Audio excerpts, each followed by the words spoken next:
சரிப்பா, வாக்குறுதிகள்லாம் கொடுக்கிற, உறுதிமொழிகள்லாம் கொடுக்கிற, இதெல்லாம் ஓகே தான். ஆனா ஸ்டாலின் சார் செய்ய முடியாதத நீ எப்படி செய்வ அப்படின்னு உங்களுக்கு ஒரு கேள்வி ஒண்ணு வரும். அது சிம்பிளா ஒண்ணு சொல்றேன். இப்பதான் ரீசெண்டா அதை பத்தி நான் முழுமையா ஒண்ணு தெரிஞ்சுக்கிட்டேன். நம்ம மாநிலத்துக்கான மொத்த பட்ஜெட்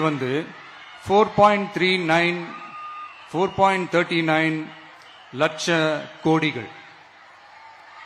அதுல 30% ஸ்டாலின் சார் டாக்ஸுக்கு போகுது. இது என்னடா புது டாக்ஸ் கேக்குறீங்களா? ஆமா, இந்த பட்ஜெட்ல இருந்து ஒதுக்குற நிதியில 20% ஸ்டாலின் சாருக்கு போகுது. அதுல 10% அவங்க மந்திரிங்களுக்கு போகுது. மொத்தமா 30% ஆச்சா?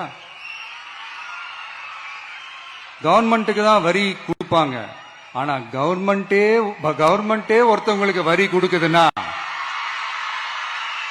அதுக்கு பேர் ஸ்டாலின் சார் டாக்ஸ் தானே. இதை விட நாகரிகமா நீங்க அடிக்கிற கொள்ளையும் நீங்க அடிக்கிற ஊழலையும் சொல்ல முடியாது.